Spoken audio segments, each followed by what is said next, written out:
Voy a invitarles de nuevo a que abran su Biblia en el libro de Marcos, capítulo 12. Gracias, Víctor, que nos guió en la lectura de este pasaje.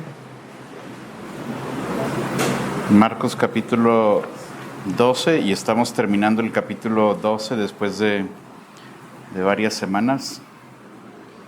Y voy a leer para ustedes nuevamente los versículos 38 al 44. Marcos 12, 38 al 44, dice: Y les decía en su doctrina: guardaos de los escribas que gustan de andar con ropas largas y aman las salutaciones en las plazas, y las primeras sillas en las sinagogas y los primeros asientos en las cenas, que devoran las casas de las viudas y por pretexto hacen largas oraciones. Estos recibirán mayor condenación. Estando Jesús sentado delante del arca de la ofrenda, miraba cómo el pueblo echaba dinero en el arca, y muchos ricos echaban mucho. Y vino una viuda pobre y echó 2 blancas, o sea, un cuadrante. Entonces, llamando a sus discípulos, les dijo: de cierto os digo que esta viuda pobre echó más que todos los que han echado en el arca, porque todos han echado de lo que les sobra, pero esta de su pobreza echó todo su sustento. Vamos a orar. Padre, te damos gracias en esta mañana por permitirnos venir ante tu presencia, venir ante tu palabra y aprender más de ti. Pido, por favor, que nos enseñes, que nos guardes de una falsa religiosidad. Si alguien el día de hoy viene confiando en sus buenas obras, si alguien viene pensando que tiene un comportamiento religioso y eso es suficiente, que le ayudes a ver su desdicha.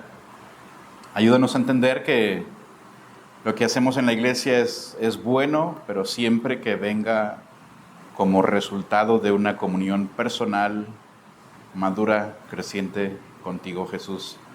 Y como siempre, Dios, si alguien no te conoce personalmente como Señor y Salvador, que sea tu Espíritu Santo que quebrante su corazón, que le haga ver la miseria de su pecado y le traiga arrepentido a Cristo. Jesús, toda la honra y gloria es solamente para ti. En tu nombre oramos. Amén. En el año 2009, un hombre llamado Rick Stradolph fue arrestado en Estados Unidos por esta causa. Durante años se había hecho pasar por un veterano condecorado de la guerra en Irak. Él se presentó a sí mismo como el capitán Rick Duncan. Puede buscar su historia en internet.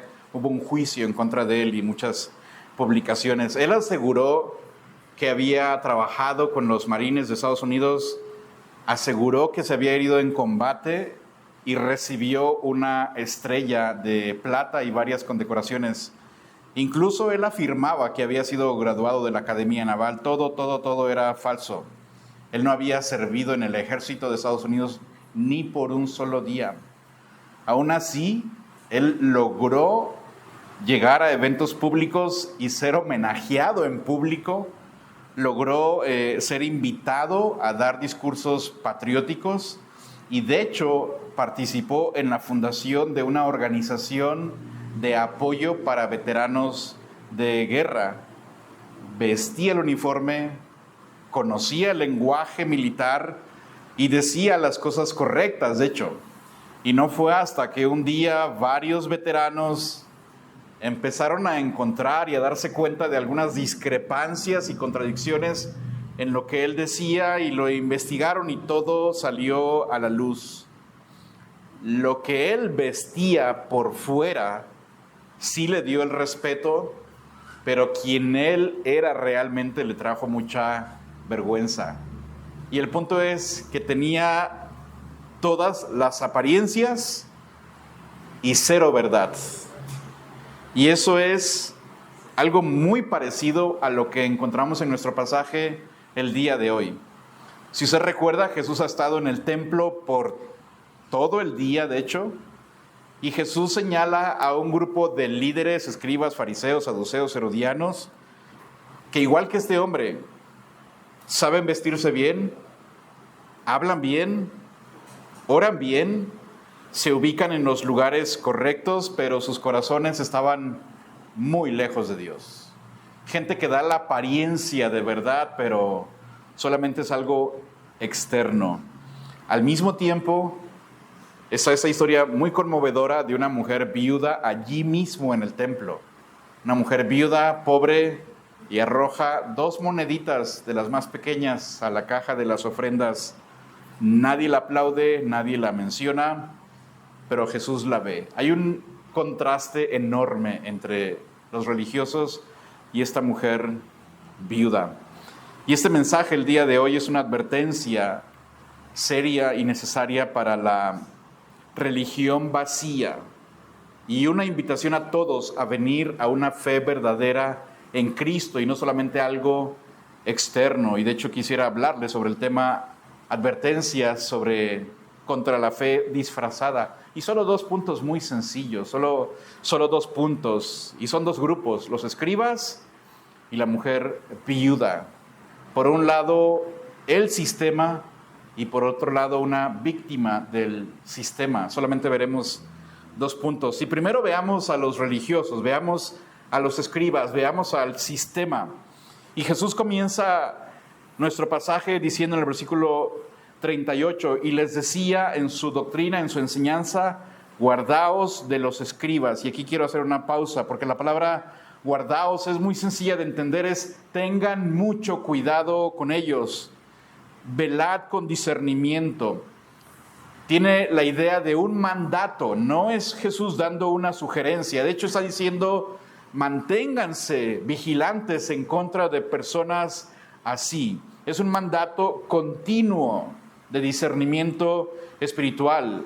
Y en la audiencia de Jesús, y quiero que entendamos esto porque es importante, en el contexto del siglo I, justo aquí donde Jesús dice, guardaos de los escribas, esta declaración es muy radical, porque los escribas son los expertos en la ley.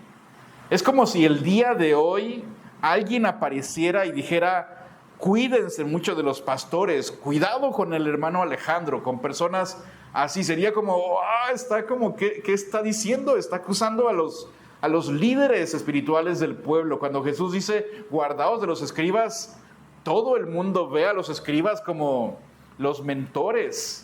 Son ellos los que nos guían, son ellos los que nos enseñan, son ellos los que nos cuidan de falsas enseñanzas. Y Jesús diciéndonos que tengamos mucho cuidado de ellos es algo serio.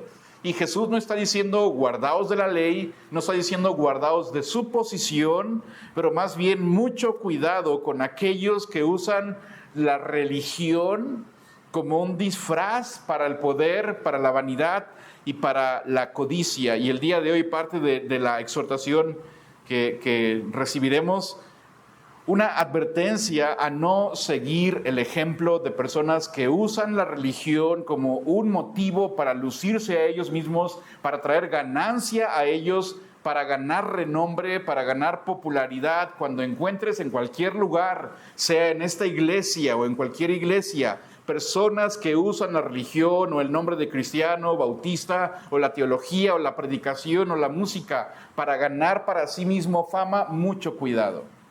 Y al mismo tiempo es una petición para ustedes a orar por mí, que el Señor nos ayude. Cuando usted vea el hermano se está desviando, no. Oren que Cristo nos ayude, que la gloria sea siempre para Él. No es que el hermano predica muy bien o la música está muy bien. Cuando lleguemos a pensar, él lo está haciendo muy bien, estamos equivocados. Y más bien yo les agradecería que vengan, hermano, aquí creo que se está saliendo del lugar.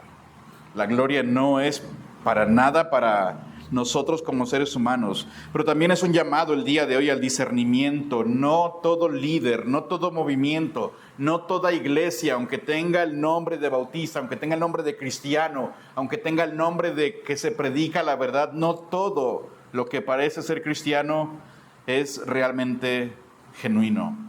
Muchos pueden ser, de hecho, peligrosos, pero también es una invitación a mirarnos a nosotros en el espejo de la palabra de Dios. ¿Será que su religión, será que tu comunión con Dios es algo externo nada más? ¿Será que solamente somos fachada? ¿Será que solamente venimos porque nos gusta la música y la pasamos bien y nos gusta platicar con algunos, pero internamente será que hay solamente orgullo? Y Cristo en este pasaje, Él no comienza diciendo, guardaos de los ladrones, tampoco dice, cuídense de los romanos, tampoco dice, cuídense del César, pero más bien está diciendo, cuídense de aquellos que usan mi nombre para robar el alma. Esa es la corrupción más grande de todas las que existen. Y cuando vemos el sistema religioso, cuando vemos el sistema, los religiosos, los escribas, describir 5 cualidades que Cristo dijo sobre ellos. Y trataré de no tomar demasiado tiempo, pero los vemos en los versículos 38 al 40. ¿Cómo identificas a alguien que está en una falsa religión o alguien que su religión es externa, vana? Número 1, buscan verse bien delante de los hombres. Versículo 38, y les decían su doctrina, guardados de los escribas. ¿Por qué? ¿Qué dice de ellos? Les gusta andar con largas ropas y aman las salutaciones en las plazas. Jesús comienza su denuncia contra los escribas, contra los falsos, contra los religiosos, y no lo hace señalando doctrinas malas. Él no dice, miren, tengan mucho cuidado con ellos porque están enseñando esta doctrina, o tengan mucho cuidado porque hay este pecado escandaloso. Jesús comienza primero señalando en ellos la sed que ellos tienen por aprobación disfrazada de espiritualidad. Era una religión centrada en la imagen y no en el corazón. Y Jesús dijo de ellos, la prueba es, a ellos les gusta andar con ropas largas. ¿Y a qué se refiere Jesús aquí? Lo más probable es que se refiere a los mantos que usaban los rabinos, los judíos. Yo tengo 2 en la casa, no pude encontrarlos para traerlos, los tengo guardados en una maleta, me los regalaron. Los judíos usaban un manto y en las orillas tenían unos bordes trenzados llamados tzitzit, de azul y blanco. Ellos lo usaban como una señal de autoridad, de espiritualidad. Esos mantos con los bordes era para decirle a todo el mundo, mírame, yo soy espiritual, mírame, yo soy santo. Y había algo errado allí. Bueno, de hecho era algo que decía la Biblia en Números capítulo 15, si ves Números 15, versículos 38 en adelante, dice, habla a los hijos de Israel, y esto es una ley de Dios, habla a los hijos de Israel y diles que se hagan franjas en los bordes de sus vestidos, y en cada franja deben poner cordón de azul, y cada vez que vean las franjas y vean los bordes en sus propios mantos y los toquen, se van a acordar de los mandamientos de Dios. Se van a acordar que ellos son un pueblo especial, que son santos para Dios. Entonces, de alguna manera es correcto que ellos llevaban algunos mantos y túnicas y llevaban en los bordes ese trenzado de azul con blanco, era correcto, pero con el tiempo los judíos, los religiosos, los escribas comenzaron a exagerar el uso de la ropa, y los bordes, las tiras que deberían de estar allí, las empezaron a alargar y alargar y alargar y alargar, al grado de que decían, entre más larga sea tu vestidura, entre más largos esos bordecitos, ese trenzado, significa que eres más santo. Y algunos llevaban el trenzado hasta el piso y era estorboso para caminar. Y era solamente una manera de decirle a toda la gente, mírenme, soy santo, soy superior. Y lo único que buscaban era prestigio, superioridad espiritual. Lo que comenzó como un símbolo de obediencia, lamentablemente se convirtió en una herramienta de autopromoción espiritual. Y Jesús, hermanos, quiero destacar que Jesús no condenó la vestimenta en sí. Lo que Él condenó fue el orgullo de querer encubrir con vestimenta externa un corazón vacío. Y quiero el día de hoy aclarar que ninguna vestimenta te hace más santo.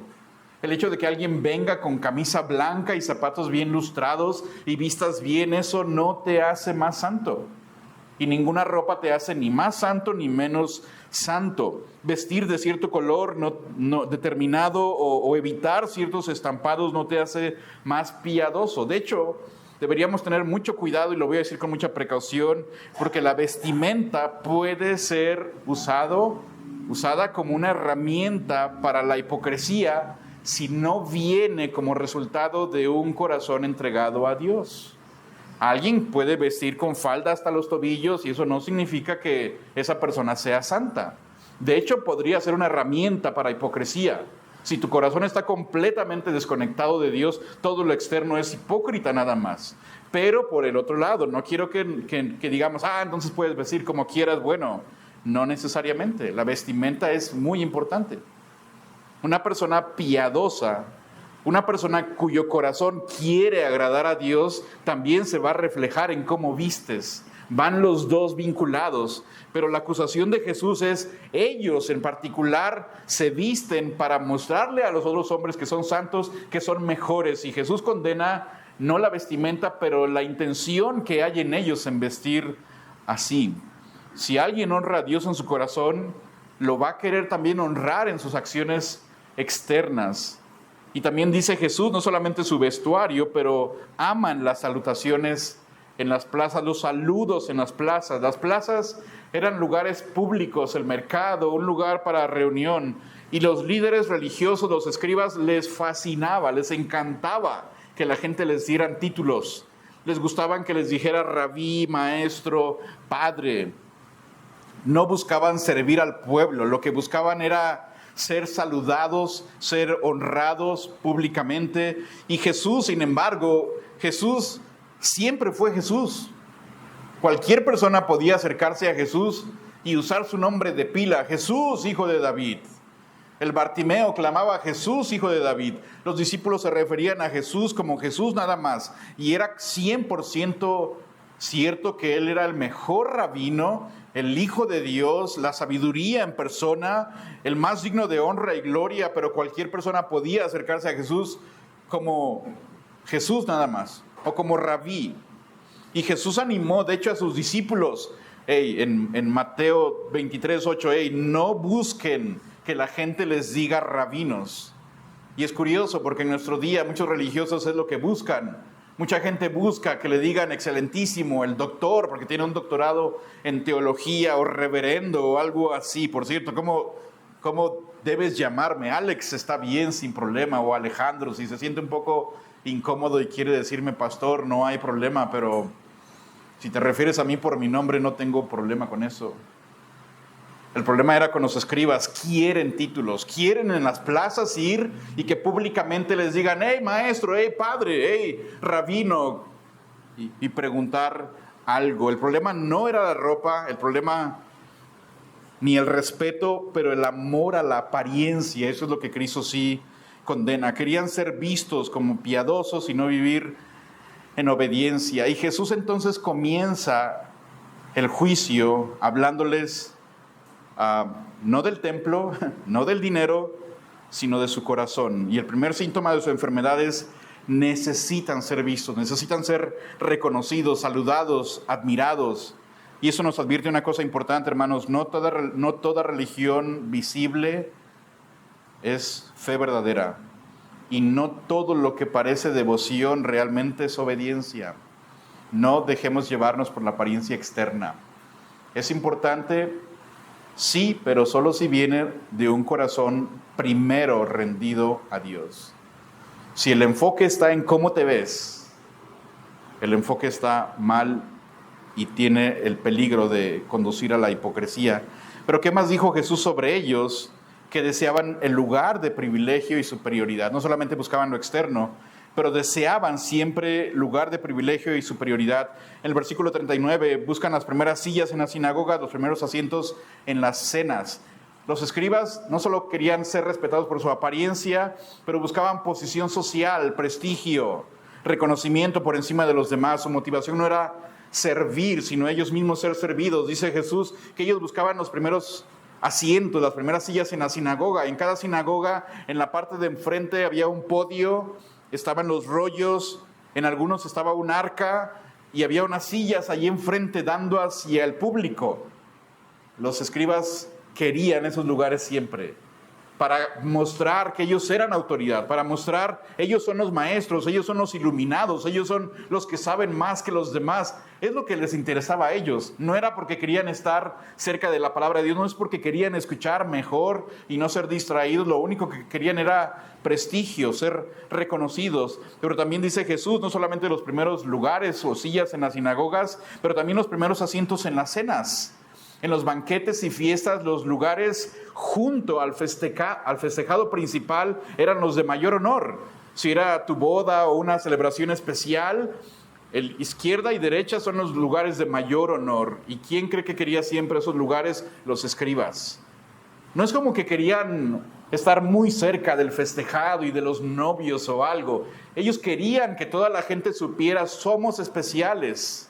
Somos de una mejor y mayor categoría. No somos cualquier persona. Amaban esos lugares porque amaban el estatus religioso y social. Y es precisamente, hermanos, lo que Jesús condenó. En el reino de Dios las cosas funcionan al revés. Jesús dijo en Mateo 23, 11 y 12, el que es el mayor de nosotros, ese es el siervo. El que se enaltece, ese es el que es humillado. En el reino de Dios, el más importante no es el que está a la derecha o a la izquierda. Recuerdan a Jacobo y Juan pidiendo sus lugares. Jesús dijo: en el reino de Dios, el más importante es el primero en servir.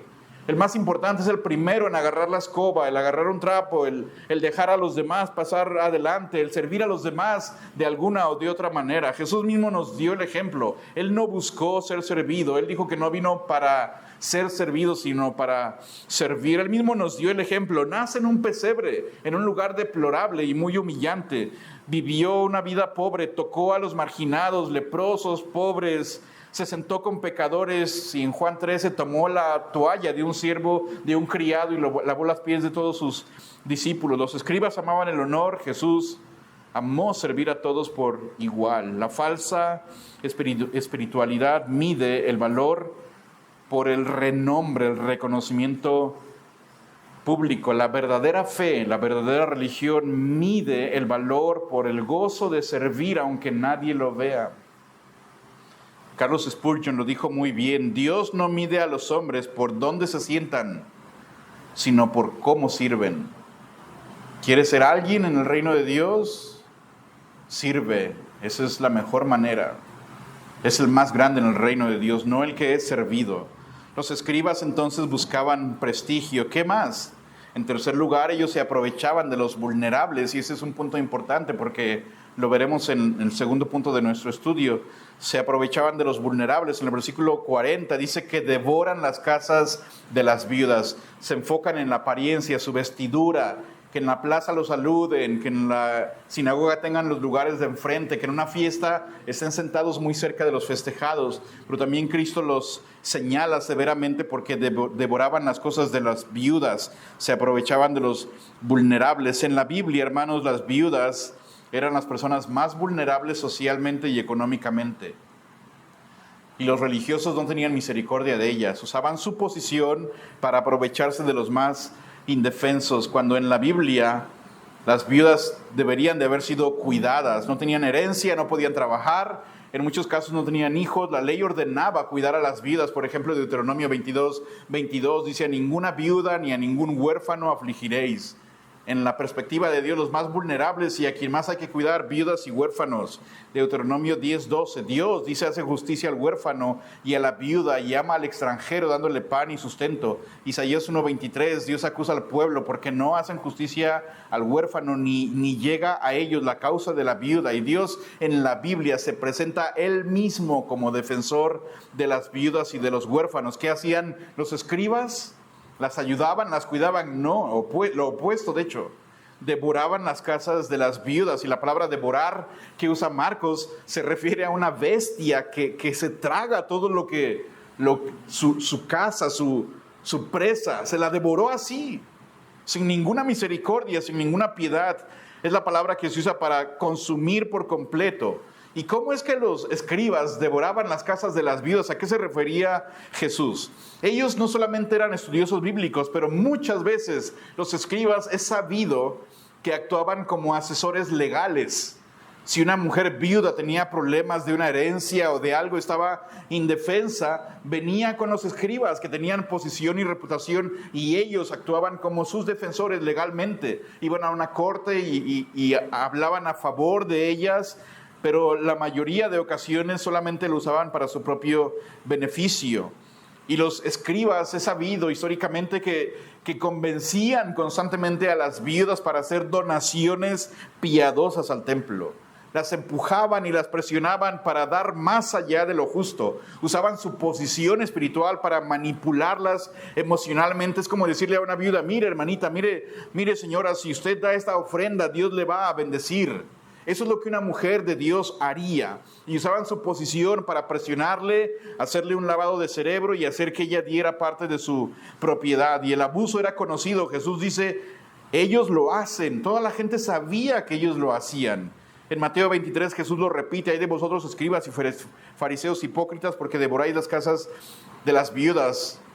Pero tristemente no es algo que ya se haya olvidado, no es algo que ya pasó antes. Sigue sucediendo el día de hoy. En casos recientes, gente en televisión, profetas o apóstoles en televisión prometen milagros a cambio de que alguien dé una gran suma de dinero. Hay varios casos, entre ellos una mujer llamada Janice Wendell Crouch fundó una asociación junto con su esposa que se llama TVN, salió en enlaces en un canal cristiano, no sé, dice que es cristiano. Pero hay un canal, Trinity Broadcasting Network. El matrimonio reunió millones de dólares.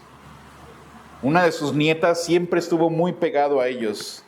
Finalmente la pusieron en el área de finanzas. La nieta se empezó a dar cuenta de cosas horribles de dinero y cómo sus abuelos vivían en lujo tras lujo tras lujo, y los denunció. Denunció a su propio padre y a algunos de sus tíos en la asociación. Obviamente la corrieron y fue un desastre.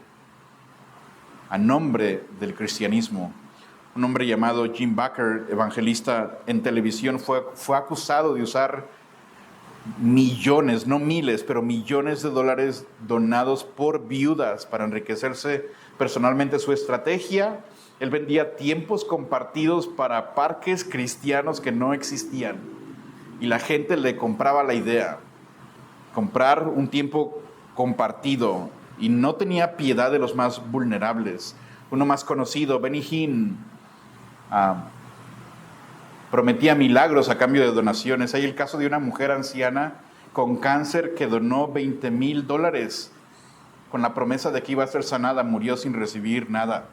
En 2019, Benny Hinn admitió públicamente que muchas promesas que él había hecho eran falsas y manipuladoras. Son los escribas. No tenían piedad alguna de las viudas, de mujeres ancianos, de mujeres ancianas, de gente que no tenía dinero. Cualquier iglesia, cualquier organización que esté detrás de su dinero, cuidado con eso. Hay mucha falsedad allí. ¿Qué más dijo Jesús de los escribas? Se cubren con una capa de oración hipócrita. Devoran las casas de las viudas y por pretexto, por excusa, hacen largas oraciones. Escondían sus malas intenciones haciendo oraciones largas, oraciones preciosas, oraciones que dan la impresión de que ese hombre es muy espiritual para parecer piadosos. Pero su oración en realidad era para impresionar a la gente nada más, para ocultar su codicia y para llevar a cabo sus planes malos, abusivos y que parecieran legítimos. Esas oraciones eran formas finas, delicadas de manipular a la gente. Oraban con solemnidad y la gente pensaba: mira, este hombre es santo, mira su oración tan larga y bien acomodada y las palabras que usa y su oratoria y la emoción que tiene. Ese es un hombre de Dios. Yo le puedo confiar mi dinero, entonces yo le puedo confiar mi vida, que yo puedo confiar en su palabra y en sus consejos. Pero detrás de esas palabras elevadas solo había un corazón frío, perverso, malévolo, contaminado. ¿Y qué hay de malo con las oraciones largas? Nada. La Biblia no dice nada en contra de las oraciones largas. Jesús mismo hizo una oración bien larga en Juan 17. La oración intercesora es una oración bien larga. Nehemías hizo oraciones muy largas. Lo que Jesús denuncia aquí no es la duración de la oración, sino la motivación. Jesús enseñó en Mateo 6: cuando ores, no seas como los hipócritas. Ellos aman el orar en público. A ellos sí les fascina ponerse de pie, que todos los vean. Y Jesús dijo: no ores como ellos. Solo van a repeticiones. Piensan que por tanto y tanto hablar van a ser oídos. La oración verdadera entonces no se mide por minutos, sino por sinceridad. La oración verdadera no necesita adornos. Recuerdo a un compañero del colegio bíblico que oraba en voz alta. Y cómo nos fastidiaba en realidad, porque había varios cuartos de varones y lo escuchabas como a las 5 de la mañana: Dios de Abraham, de Isaac y de Jacob, y nosotros Este muchacho nos daban ganas de ir a meterle un coscorrón. ¿Por qué hace eso? ¿Era espiritualidad? Seguro que no. Conocíamos su vida, pero le fascinaba que públicamente la gente supiera que él estaba orando y Dios de Abraham, de Isaac y de Jacob. No sé qué se creía él. Y Jesús denuncia a los escribas, a ellos sí les fascina esto. Devoran las casas de las viudas y para darle la apariencia de que es legítimo, de que es correcto, de que no le estamos robando, hacen oraciones bien largas y muy adornadas. Y quiero destacar de nuevo, no hay nada de malo en una oración larga. Y no hay nada de malo en una oración corta. Lo que Dios ve es nuestro corazón. Dios no se deja engañar para nada con la máscara de una oración. Dios no se deja engañar por palabras bien formuladas y acomodadas. Puedes decir una oración y citar credos y suena muy bonito y puedes apelar a títulos de Dios y tu corazón está lejos de Él. A Dios no lo engañas. Aquí todos podemos decir, el hermano ora muy bien y qué bonito ora esta hermana. A Dios para nada. La religión vacía ora para que los hombres lo escuchen, pero la verdadera fe, la verdadera oración, ora porque necesita de Dios, venir en adoración a Él, en rendición a Él, sabe que Dios le puede oír y sabe que Dios le puede responder. ¿Qué más dijo Jesús de los escribas? Bueno, una cosa más, que serían juzgados por severidad por Dios. Su apariencia externa, quieren títulos, quieren prestigio, no tienen piedad de los vulnerables, hacen oraciones largas para esconder sus malas intenciones. ¿Qué dijo Jesús de ellos? Van a ser juzgados por Dios, van a recibir mayor condenación. Jesús cierra la denuncia en contra de ellos con una frase breve pero estremecedora: estos recibirán mayor condenación. Y quiero que ponga atención en la palabra mayor, no solamente condenación, lo que habla de juicio, pero mayor condenación, más abundante condenación, más elevada condenación, más severa condenación. Y eso implica, hermanos, que en el juicio de Dios no todos recibirán la misma sentencia. Yo no sé si recuerda, habíamos hablado de esto antes. Sabe que cuando Dios juzgue y condene y mande y la gente esté en el infierno, va a haber diferentes niveles de castigo. Y uno de los peores castigos van a ser para aquellas personas que tenían más luz, más responsabilidad, más oportunidad. Ellos tendrán que rendir más cuentas a Dios y el castigo será más severo. A las personas que escucharon más y más y más y más, tenían más acceso y usaron eso para su propia perdición. En Lucas 12, 47 y 48, aquel siervo que conociendo la voluntad de su Señor no se preparó, dice que ese siervo, el que sabía bien, él será azotado mucho, porque aquel a quien se le haya dado mucho, mucho también se le demandará. En Santiago 3.1, Santiago dice, hermanos míos, no os hagamos maestros muchos de nosotros, porque tienes que saber algo. Hay una mayor condenación aquel que está en posición de liderazgo, aquel que está en posición en la que conoce, estudia, examina y él mismo no vive lo que está predicando. La mayor condenación es para gente así. En Romanos 2.5, el contexto es que Dios dio a los judíos su ley, les dio profetas, les puso todo en bandeja de plata, ellos rechazaron todo. Después Romanos 2.5, pero tú por la dureza de tu corazón no arrepentido, a pesar de que tenías tanta evidencia de que a ti te fue enviada la ley de Dios, los profetas, los padres, y Dios te habló una y otra vez, no te arrepentices. Romanos dice, atesoras para ti mismo ira, para el día de la ira. Dios es justo, su juicio va a ser certero y algunos serán castigados mucho más que otros. La piedad falsa, la enseñanza hipócrita, la manipulación religiosa, especialmente contra los vulnerables, recibirá mayor condenación. ¿Por qué los escribas tendrían mayor condenación? Tenían acceso a la palabra de Dios, la voluntad de Dios, la conocían y aún así la usaron para su propio provecho, por la confianza que inspiraban. La gente decía, esta es gente de Dios, con más razón. Usar el nombre de Dios para desviar a las personas es algo cruel y perverso, y por el daño que causaban. John MacArthur dice algo muy importante, de hecho lo tomé unas notas aquí en mi Biblia. El juicio más severo, escuché esto, el juicio más severo está reservado para aquellos que usan la religión como una máscara para su pecado. Dios no dejará impune al que predica una fe que él mismo no vive. Lo más severo va a ser para aquellas personas memorizaban la Biblia, se sabían las canciones, venían a la iglesia, sabían más y más, y años y años y años, y nunca se rindieron a Él. Dios no se la va a fiar a aquellas personas que sabían y no vivían lo que ellos mismos predicaban. Y antes de dejar este punto, el siguiente es corto. Algunas aplicaciones importantes. Primero, para los creyentes, la severidad del juicio de Dios a los escribas nos recuerda, hermanos, que la santidad de Dios exige de ti y de mí integridad total. Primera de Pedro 1 dice que seamos santos como Él es santo. Aquellos que llevamos su nombre, si llevas el nombre de cristiano, has escuchado el Evangelio, si dices que Él es tu Señor y Él es tu Salvador, entonces conecta las piezas. Él es santo. Y como Él es santo y te ha llamado a ti a ser suyo, entonces por eso mismo tenemos que vivir en santidad. El creyente, el Hijo verdadero de Dios, no puede decir que Él es su Señor y Salvador y vivir alejado de Él completamente, haciendo la voluntad opuesta a la voluntad de Dios. No podemos venir en hipocresía. No podemos llevar su nombre y llevar una vida completamente separada del nombre de Cristo. Y no se trata de ser perfecto, pero sí genuino. Cuando la Biblia dice que seamos santos porque Él es santo, nos invita a una vida alejada de pecado. Y no podemos vivir en perfección, hermanos, eso es seguro. Pero sí de una manera genuina. No algo externo, no que des la apariencia de que eres un excelente papá, un excelente esposo, un excelente trabajador y solamente tú sabes que eso no es verdad.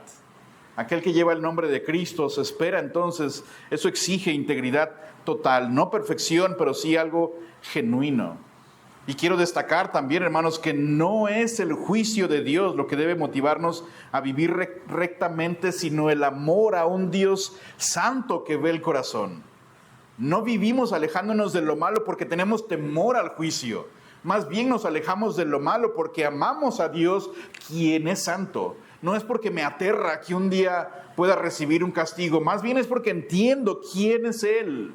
Y entiendo que Él me ha llamado, entiendo que Él me ha dado vida nueva. Ahora en amor y gratitud y devoción, ahora quiero vivir haciendo lo que a Él le agrade. Pero también otra exhortación para los líderes en la iglesia, en su casa. Ser líder espiritual no es una corona de privilegios, sino una carga de responsabilidad.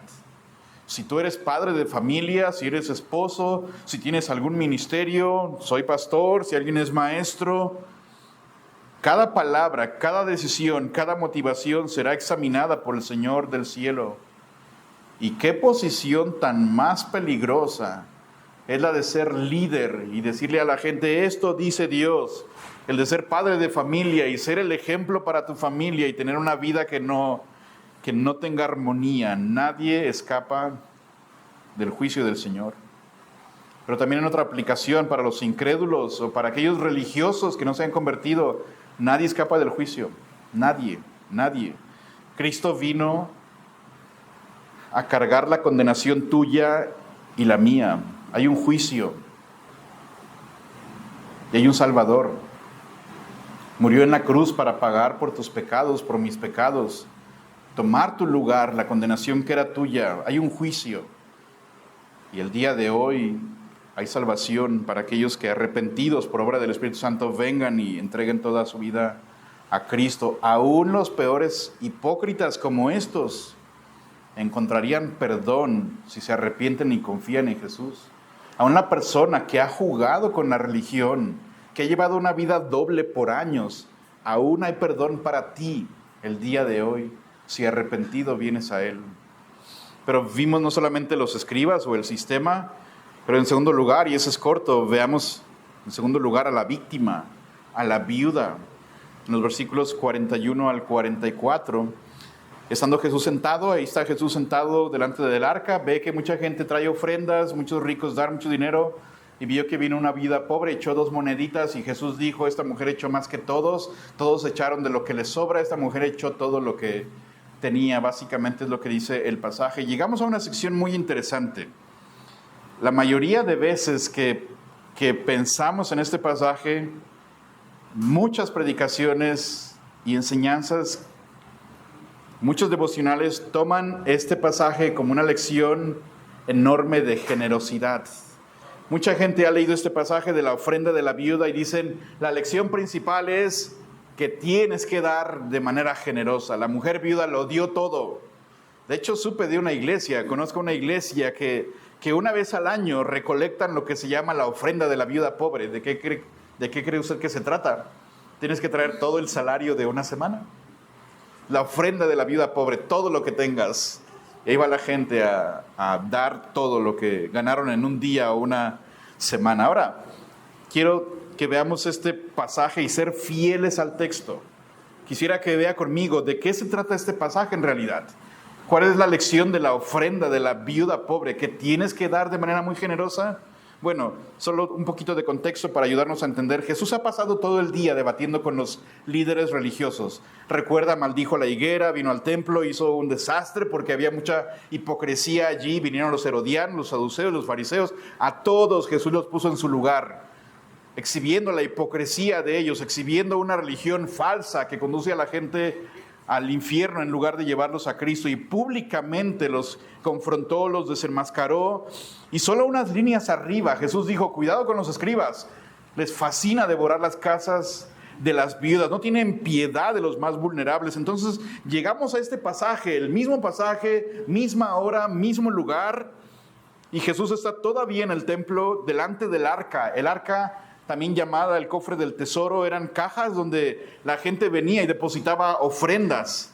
Y de hecho hay quien dice que podías hasta escuchar las monedas caer. Y sabías, esta gente echó un buen de dinero. Se oyó la moneda, se oyeron varias monedas más grandes caer.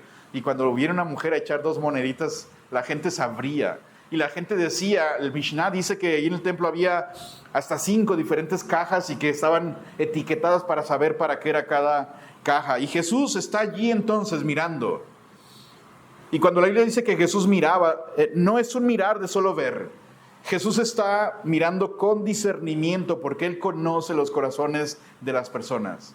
Y Jesús observa con detenimiento, sabe lo que hay en cada persona. Y de acuerdo a la Biblia, muchas personas echaban mucho dinero. Los ricos daban grandes cantidades, y en esa misma escena entonces aparece una viuda. Y dice la Biblia 2 palabras de ella, viuda y pobre. ¿Y qué es lo que echó? ¿Qué dice la Biblia que echó? ¿Cuánto echó? 2 blancas. ¿Cuántos son 2 blancas? Primero, una blanca. La palabra blanca no es por el color. La palabra blanca en el contexto de Marcos significa delgado, pequeño o fino, porque era una monedita extremadamente pequeña y delgada. Era la moneda de menor valor. Una blanca equivaldría a tomar un denario. Un denario es el salario de un día. Una blanca es el salario de un día dividido en 128 partes.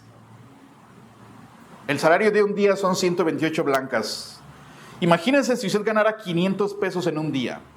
500 pesos, no sé si es bueno o malo, pero si usted ganara 500 pesos al día, una blanca equivale a 3 pesos con 91 centavos. Menos de 4 pesos. Y esta mujer echó 2. Es como equivalente a haber echado 8 pesos en la ofrenda. Pero Jesús dijo que esta mujer echó todo lo que tenía. Echó todo su sustento, y es interesante que la palabra sustento, de ahí viene la palabra vida, del griego bio. La mujer echó su vida literalmente allí. Echó lo que tenía para existir, para comer, para sobrevivir. Lo echó todo. Y Jesús y el Espíritu Santo quiso que supiéramos específicamente que echó 2 blancas. ¿Y por qué eso es importante? Porque enfatiza la extrema pobreza de la viuda. La mujer no tenía ahorros, no tenía aparentemente tierras, quizás no tiene hijos que la cuiden, pero echó todo lo que tenía para ese día, no echó una parte de lo que tenía para ese día. Dice que de su pobreza lo echó absolutamente todo. Pero también esto demuestra la desigualdad en el sistema del templo. Mientras muchos ricos echan grandes cantidades sin afectar su nivel de vida, esta mujer entregó todo lo que tenía y obviamente pasaría ya hambre. Y la escena aquí, hermanos, que yo quiero que veamos, la escena no es inspiradora, la escena es trágica. Esta mujer no es una heroína, esta mujer es una víctima. Y a lo que quiero llegar es esto: ¿cómo es que un sistema que representa a Dios, cómo es que un templo que tiene las leyes de Dios, que tiene la gente que conoce a Dios y que guía a la gente a Dios, cómo hay un sistema representando a un Dios justo y compasivo que permite que una mujer viuda eche todo su sustento? Jesús lo notó, los hombres lo ignoraron, pero Dios lo ve. Jesús sabía la historia detrás de todo esto. Esta viuda no echó parte de su sustento, sino todo. Y el punto aquí es triste y revelador: echó todo. Es como si Jesús dijera: miren hasta dónde llega ese sistema, que la fe de esta mujer pobre ha sido absorbida por un templo que no le regresa a ella nada, no le ayuda para nada. ¿Qué sistema tan más legalista, humano, crudo, frío, perverso, externo, que hace que la persona más vulnerable tenga que dar todo lo que tiene? Porque se le ha enseñado que eso es lo correcto, se le ha enseñado que eso es lo que Dios quiere que hagas, que solo así puedes agradar a Dios. Y no estamos diciendo que esta mujer hizo algo malo, pero ¿qué clase de religión es esa? Que una mujer viuda que no tiene nada siente, se le ha enseñado que si quiere agradar a Dios tiene que darlo todo. Y sabe, quiero hacer una pausa aquí y ser fieles al texto, y si puede estudiar después con calma este pasaje corto en su casa, veamos qué es lo que este pasaje no dice. No dice que Jesús elogió o bendijo a la viuda. ¿En qué momento Jesús elogió o bendijo a la viuda? No. Jesús solamente reconoció lo que ella hizo. Jesús no dijo: bienaventurada esta mujer. Y Jesús tampoco dijo: esta mujer es ejemplar. Jesús tampoco dijo: esa es la manera de dar. Jesús no hizo eso. Solo observa lo que hizo. Y son comentarios sobre la ofrenda. Jesús tampoco dijo que debemos de hacer lo mismo que la viuda. Jesús no llama a sus discípulos y les dice: mira, Pedro, Juan, vengan, así es como se tiene que dar. Jesús no hizo eso tampoco. Y Jesús no dijo: miren, así como esa viuda hizo, todos mis discípulos también tienen que hacerlo. No se nos pidió imitar el tener que dar todo su sustento. No hay mandato. De hecho, hermanos, no hay mandato bíblico que te pida dar todo tu dinero y quedarte sin sustento. La Biblia nos anima a dar con generosidad, a dar con amor, a dar con alegría, pero nunca nos pide quedarnos absolutamente sin nada para darlo todo a Dios. Quien hace eso son los de la tele. Quien hace eso son los de pare de sufrir otras iglesias. Cualquier iglesia que te pida dar todo y quedarte sin nada, corre de allí. Allí no es el lugar correcto. Y muchos han usado ese texto para manipular emocionalmente a las personas diciendo: tienes que dar todo como esta viuda. Pero eso no está en nuestro pasaje. Tampoco, la Biblia tampoco dice que los ricos hicieron mal por haber dado mucho. Jesús dijo: muchos dieron mucho, pero tampoco dijo eso es malo. No condenó el hecho de que hubieran dado mucho. Sí reconoce que dieron de lo que les sobraba, pero no denunció específicamente eso como un pecado. Tampoco dijo: el problema no es dar mucho, el problema está en el corazón. Tampoco el versículo dice, tampoco el pasaje dice que el acto de la mujer fuera algo sabio, prudente o aconsejable. Solo dice lo que ella hizo. Ella dio todo, no parte, pero todo. Jesús lo menciona, pero Jesús no dice: eso es sabiduría. Jesús no dijo: esa es la manera correcta de administrar tus bienes. No. El acto de esta pobre mujer fue parte de un sistema abusivo y no necesariamente un modelo de mayordomía. Y quiero ir a algo más no lo tome a mal, pero tampoco el pasaje dice que Dios la recompensó por su ofrenda. Confiamos que Dios proveyó lo que ella necesitó. Pero la historia no termina en que llegó a su casa y se había multiplicado la comida. Tampoco dice que saliendo que Jesús fue y le dio 5 denarios. La mujer solo describe lo que pasó. Predicadores de la prosperidad ahora dicen: bueno, si tú das esta ofrenda, Dios te va a dar mucho más. Yo recuerdo de niños cantábamos un cantito que decía: si tú das $1, el Señor te da 2. Y predicadores dicen: mira, si tú traes $500, el Señor te lo va a multiplicar por 10. Si entregas las escrituras de tu casa, el Señor te va a dar 2 casas. Eso no dice el pasaje. No se debe de tomar para algo así. Tampoco dice que dar grandes cantidades sea incorrecto. Y tampoco dice que el templo funcionaba correctamente. Y tampoco dice que sea correcto echar 2 blancas. Alguien puede decir, entonces ¿está bien si echo 8 pesos hoy? Tampoco es la elección. Usar este pasaje para justificar sistemas que oprimen, exigen, manipulan a los pobres es ignorar completamente la Escritura.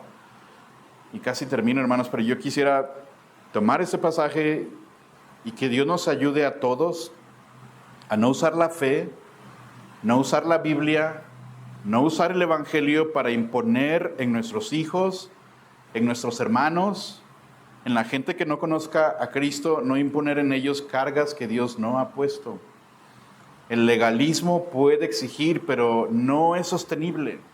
Tarde o temprano la gente se cansa y temprano la gente dice, eso no es lo que Dios manda y eso no da buen fruto nunca. La gente puede obedecer porque le han dicho que tiene que obedecer. La gente puede ser manipulada. Tú mismo puedes inculcar en tus hijos que tienen que hacer eso, tienen que vestir así, tienen que comportarse de esta manera. Si no es algo que viene de Dios, el legalismo no es sostenible.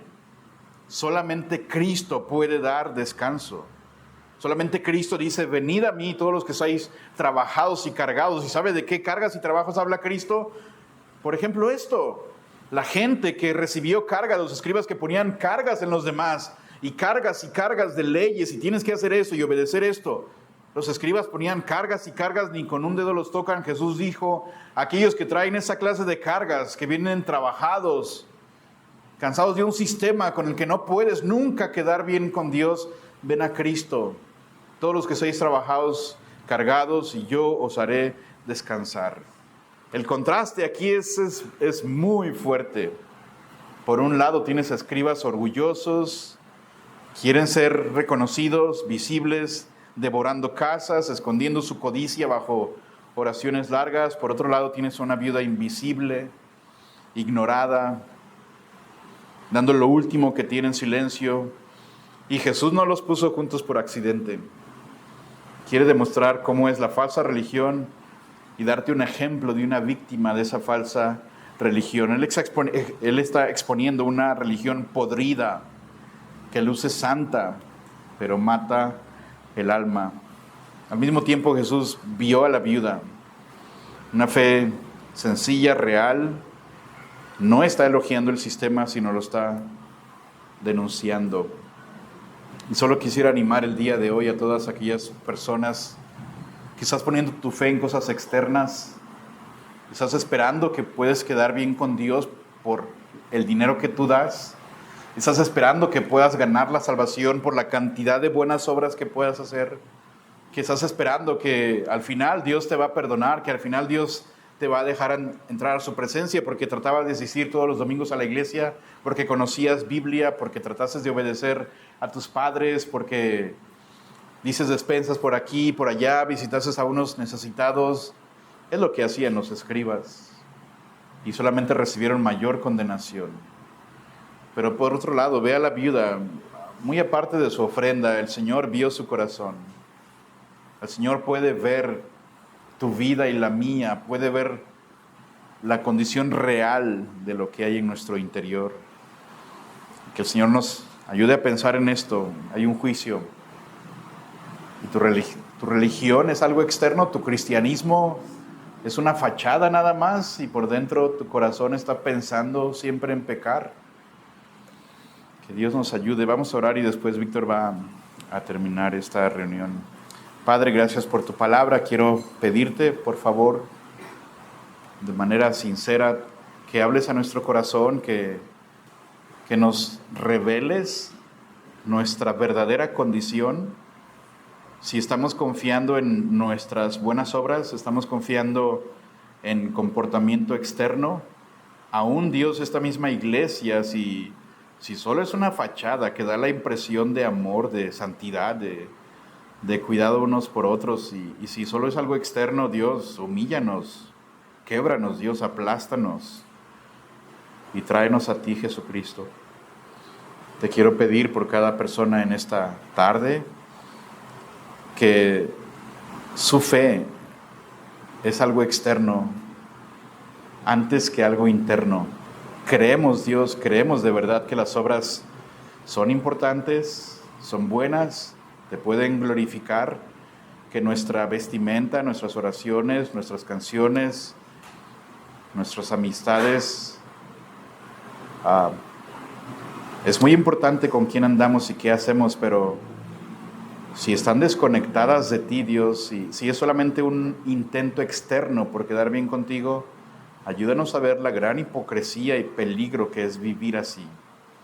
Al final, Dios, bien dice tu palabra, que muchos en el día del juicio apelarán a cosas externas, haber hecho milagros, haber predicado, haber echado fuera demonios, hacer mil cosas.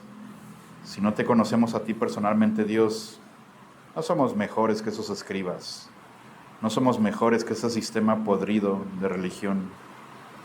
Por favor, muéstranos nuestra verdadera condición. Ayúdanos, Padre, y que toda la gloria sea para ti, Cristo. En tu nombre oramos. Amén.